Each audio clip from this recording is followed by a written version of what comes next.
नमस्कार, जय श्री राम। आज के व्लॉग में मैं आपको बता रहा हूँ, मेरे दादा गोमाराम जी ने अपने समाज में व्याप्त कुछ कुरीतियों के बारे में अपने विचार अपनी एक कॉपी में, डायरी में उतारे हैं, लिखे हैं, जिसको मैं आपको उस व्लॉग में मैं आपको बता रहा हूँ। आप उस वीडियो को पूरा ज़रूर देखिए। उसका पहला भाग मैं आपको शेयर कर रहा हूँ और वीडियो पूरा ज़रूर देखिएगा।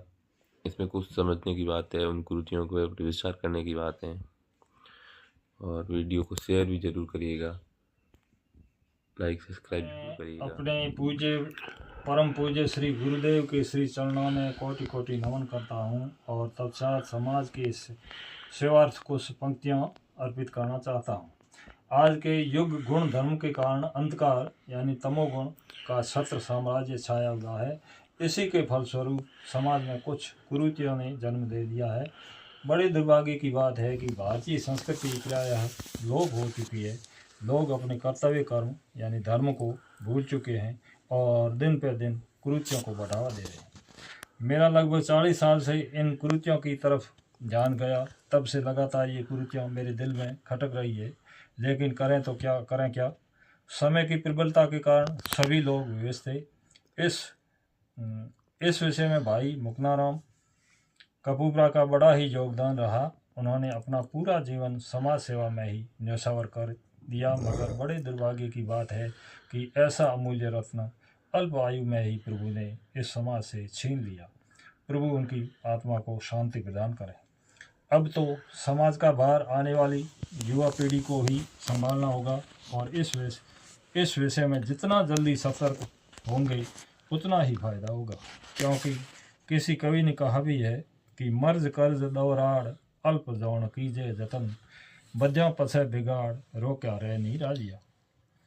रोग अग्नि लड़ाई व ऋण, इन चारों पर जितना जल्दी काबू पाया जाए उतना ही लाभ है, वरना बड़बानल का रूप धारण करने पर तो पूर्ण विनाश ही निश्चित है। कोई भी वस्तु या परिस्थिति कभी दुखदायी नहीं होती, वो तो अपने विवेक व उपयोग पर निर्भर है। कोई भी वस्तु का दुरुपयोग ही दुखदायी और सदुपयोग ही सुखदायी। जल ही जीवन है, कोई भी प्राणी जल के बिना नहीं रह सकता और नहीं वही पानी मूर्खता वश डूबने के काम में भी लिया जा सकता है। आग की हर घर में आवश्यकता होती है। आग से बड़े बड़े कल कारखाने चलते हैं, मगर उसी आग से कोई अपना शरीर भी झुलसा दे तो आग का क्या दोष। शिवलिंग पूजा के लिए होता है, मगर उससे कोई अपना सिर भी फोड़ दे सिर भी फोड़ सकता। कहने का तात्पर्य यह है कि हर एक वस्तु के पीछे सुख और दुख दोनों निहित है। आपकी इच्छा पर निर्भर है, जिधर चाहे इस्तेमाल करें। भगवान ने मनुष्य को विवेक बुद्धि दी है, फिर चाहे जो करे। आजकल रीति के नाम पर बहुत सी कुरीतियां चल पड़ी है, जो आगे चलकर बड़ी ही दुखदायक सिद्ध होगी। गरीब आदमी का जीना दूभर हो जाएगा।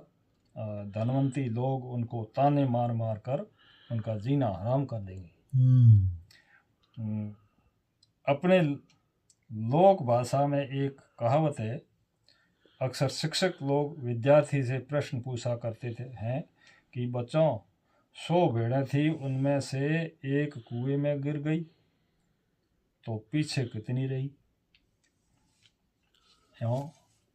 मास्टर कोई शिष्य ने पूछा करे तो हो मो एक गिरी तो लारे कितने रहे।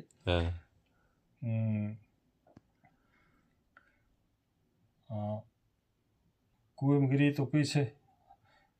बुद्धिमान विद्यार्थी कह देते हैं कि गुरुजी एक भी नहीं, एक ही कुरई लारे, एक ही लारे कोई है एक खंडेर मोटा है कर लारे लारे एक कुरई। तो कहने का मतलब एक भेड़ जब कुएं में गिरी तो उसके पीछे सबको गिरना गिरना। वो कहाँ गई, क्या हाल है उसका, उसका गम नहीं। सबको पीछे पीछे चलना है चलना कि मैं कहीं पीछे न रह जाऊं। हाँ तो हूँ मारे जाऊंगी आगे रेल आवे तो मैं एक आगे कर भी निकली तो हैंगो नहीं भाई लारे आगे भीत आवे बड़ी आगे कर निकलो देखो हैंग मोई पड़ पड़ कठी बनो की जटी मैं नहीं बोले कहीं लड़ाई हमजन कहीं ढुकाए तो देखा था बोले कोई भाई रे लड़ारो घणो कर क्यों हम जोई कोनी ओ नीची धूणी जाके उगिर पगो में आगली पगो में निगिर आगी हाँ आ कठिन जाओ जटी आगली बने खाने में करी तो देखो जनो कि मैं कहीं पीछे न रह जाऊं तो भाई पीछे चलने में बुद्धिमानी नहीं है प्रत्युत मूर्खता है। समझदारी पीछे चलने में नहीं बल्कि अपनी नजरों से देखकर चलने में है। किसी शायर ने लिखा भी है कि लीक लीक गाड़ी चले और लीक ही चले कपूत लीक छोड़ तीनों चले शायर सिंह सपूत।